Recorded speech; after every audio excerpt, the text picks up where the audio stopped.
Parte 2: A Palavra de Deus, o Poder do Evangelho. Introdução. William Wilberforce. A importância da doutrina e do compromisso coronário. Uma das lições que aprendi em meus 65 anos de vida é que bem poucos sonhos bons devem ficar em suspenso enquanto você trabalha para melhorar as deficiências de sua vida. Por certo que as deficiências devem ser enfrentadas com a ajuda de Cristo no poder da sua palavra. A vida de fé é uma batalha até nosso último suspiro, 2 Timóteo 4:7. Por certo que existem momentos em que você precisa parar o que está fazendo e se concentrar em superar alguma falha. Contudo, se for ficar esperando até que todas as suas deficiências sejam solucionadas, seus sonhos morrerão. Todos os nossos avanços são vacilantes. Se for ficar esperando até estar acima de qualquer crítica para perseguir um sonho, jamais irá atrás dele. Não se casará nem ficará casado. Não decidirá ter filhos nem decidirá criá-los. Não aceitará seu primeiro emprego nem ficará nele. Não irá para o campo missionário nem permanecerá lá. Não implantará uma igreja nem permanecerá nela por 30 anos. Nada paralisa mais as pessoas boas do que suas próprias imperfeições. E o que não falta são pessoas à nossa volta para nos lembrar nossas imperfeições e sugerir que não seguiremos em frente na vida até que melhoremos. Aqui estou pensando especificamente sobre levar adiante um ministério enquanto questões como a harmonia e a diversidade racial e étnica não são o que poderiam ou deveriam ser. Sim, por certo que existem muitas igrejas que não se preocupam nem um pouco com a busca da harmonia e da diversidade racial. Isso nem mesmo passa pela consciência delas. E elas seguem em frente sem pensar nisso por um instante sequer. Espero que este livro mude alguma dessas igrejas. Porém, o que tenho em mente é um problema que é quase o contrário disso. Aquela igreja que quer desesperadamente buscar uma harmonia e diversidade racial mais ampla e profunda, mas está fazendo poucos progressos. Será que ela deve colocar todas as outras coisas de lado até que consiga avançar nessa questão? Não, e a principal razão para isso é que essas questões de diversidade e harmonia étnica e racial não são um patamar a ser alcançado, mas uma luta que dura a vida inteira. Timothy George e Robert Smith tiveram um bom motivo para colocar em seu livro o título Uma Longa e Poderosa Jornada. Decidimos trabalhar nisso até o dia de nossa morte e, então, fazemos dessa luta parte de todas as outras coisas que buscamos na vida. Se formos pastores e líderes, não temos como objetivo crescer e multiplicar ou fundar igrejas porque somos perfeitos, mas sim porque temos um sonho. E parte desse sonho é que Deus opere de tal forma que as novas igrejas em outros lugares e com outros líderes possam fazer algumas coisas bem melhor do que fazemos, embora se mantenham guiadas pela mesma visão bíblica. Pode ocorrer que os triunfos da harmonia e diversidade racial que exaltam a Cristo aconteçam no novo trabalho e reflitam no trabalho da igreja que o começou. Viva por uma grande causa e não por um grande conforto. Um dos modos como penso sobre o objetivo deste livro e do meu ministério é que luto para multiplicar um certo tipo de pessoas, aquelas que sejam comprometidas a vir por uma grande causa bíblica e não por um grande conforto mundano. Ao longo dos anos tenho tentado levantar esta bandeira. Ser cristão é mover-se em direção a necessidades e não a conforto. A vida cristã significa levantar de manhã e ir deitar à noite sonhando em como fazer avançar uma grande causa centrada em Deus e não em minhas próprias comodidades. Quando falamos em multiplicação e crescimento, estamos falando em formar pessoas que não pensem dia e noite apenas em buscar sua autopreservação, sua autoexaltação ou seu autodivertimento, mas sim indivíduos que busquem algo maior e mais grandioso do que eles mesmos ou de que sua família ou igreja. E qual é a grande causa pela qual vivemos? Quando prego, por exemplo, no fim de semana do dia dedicado a Martin Luther King e no domingo seguinte, o domingo da santidade de vida, o que questiono, quer eu diga isso expressamente ou não, é: existem alguns de vocês, centenas de vocês, que dirão: a grande causa da minha vida é engrandecer a Jesus Cristo por meio de uma justiça racial, de uma diversidade racial e de uma harmonia racial que sejam centradas em Deus e que exaltam a Cristo? Ou há os que digam: a grande causa da minha vida é engrandecer a Jesus Cristo por meio de uma justiça em prol dos que ainda não nasceram, uma justiça que seja centrada em Deus, que exalte a Cristo e que seja plenamente bíblica? Ó Deus, levante contra todo o egocentrismo, todas as lealdades frívolas e toda devoção indisciplinada, homens e mulheres que apoiem uma grande causa, não como quem é movido por adrenalina, mas como quem é movido pelo coração.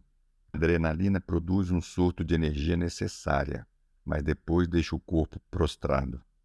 Já o coração mantém a vida pulsando pelo corpo nos bons e maus momentos, no inverno e no verão, na alegria e na tristeza, na força ou na fraqueza, na saúde ou na doença. Ó, que haja mais cristãos coronários na causa da justiça racial, e não somente cristãos movidos à adrenalina. Precisamos de pessoas como William Wilberforce. Quero citar William Wilberforce mais uma vez aqui, no começo da parte 2 desta obra, porque o motivo dele ter sido um cristão coronário tão notável em sua luta pela abolição do tráfico negreiro foram seus profundos fundamentos bíblicos doutrinários. A parte 2 desta obra foi escrita para fornecer o fundamento bíblico para o principal ponto da parte 1, a saber, o fato de que o Evangelho, as boas novas de Cristo, que foi crucificado em nosso lugar para afastar a ira de Deus e prover o perdão do pecado e o poder para o amor sacrificial, é a nossa única esperança de chegar ao tipo de diversidade e harmonia racial que de fato importa. Os capítulos fluem das conquistas objetivas de Cristo na cruz para uma aplicação mais pessoal dessas conquistas em nossa conversão e vida diária, para o objetivo supremo do Evangelho e para algumas questões específicas que criam transtornos nos dias de hoje. A convicção que está por trás dessa metade do livro é que, quanto mais difícil for um estilo de vida, quanto mais ele exigir um compromisso coronário e não um compromisso movido à adrenalina, mais os fundamentos doutrinários precisam estar profunda e solidamente fincados na palavra de Deus. A tradição religiosa e a convicção humana não têm poder para criar e sustentar uma vida de diversidade e harmonia étnica que exalte a Cristo. Somente uma noção profundamente arraigada do que Deus conquistou mediante o Evangelho de Cristo tem poder para isso. William Wilberforce cria nisso de todo o coração e demonstrou isso em sua vida. Ele viveu de 1759 a 1833 e foi um membro evangélico do parlamento inglês. É conhecido por sua extraordinária perseverança na causa da abolição do tráfico de escravos negros pela Grã-Bretanha. O que muitos não sabem, no entanto, é quão profundamente doutrinários eram os fundamentos de sua vida pública. Como já mencionei no final da parte 1, ele publicou somente um livro, Uma Visão Prática do Cristianismo, cuja tese central dizia que a moralidade pública da Grã-Bretanha dependia de que o cristianismo evangelical resgatasse a doutrina da justificação somente pela fé.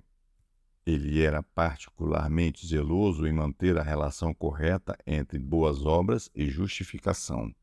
Escreveu que o cristianismo é um projeto para justificar os ímpios, Romanos 4:5, por meio da morte de Cristo por eles, quando ainda eram pecadores, Romanos 5:6-8.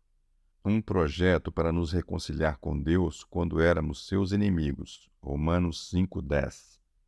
Ele acreditava que a nação em especial tinha a necessidade de resgatar a verdade de que O cristianismo era um projeto para fazer dos frutos da santidade os efeitos e não a causa de termos sido justificados e reconciliados. Em outras palavras, o compromisso resoluto de Wilberforce com a justiça em favor dos escravos negros, algo que marcou toda a sua trajetória, foi construído sobre os sólidos fundamentos da doutrina bíblica. E é isso que a parte 2 deste livro pretende fornecer para a causa da harmonia racial. Quem dentre vocês são os William Wilberforce de nosso tempo? Ele era profundamente cristão, vibrantemente evangélico e tinha uma paixão de longo prazo por uma causa maior do que ele mesmo.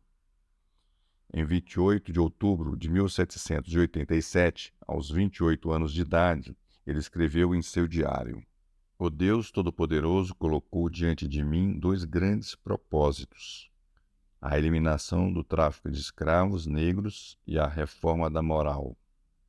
Batalha após batalha, no parlamento, ele era derrotado, pois o comércio de escravos estava profundamente entrelaçado com os interesses financeiros da nação. Mas ele jamais desistiu e nunca descansou, pois não era um cristão movido à adrenalina, era um cristão coronário.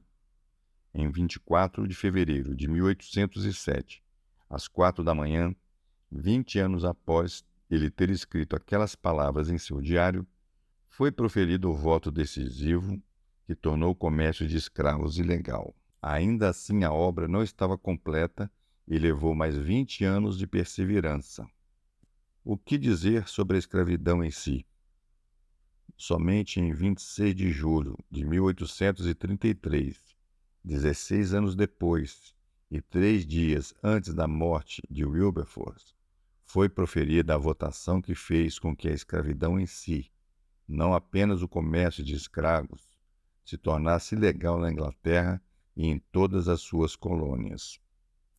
Portanto, quando sonho sobre os resultados que este livro alcançará ou sobre meu ministério em geral, penso sobretudo em motivar o surgimento desse tipo de pessoa, com esse tipo de paixão, uma paixão coronária e não movida à adrenalina.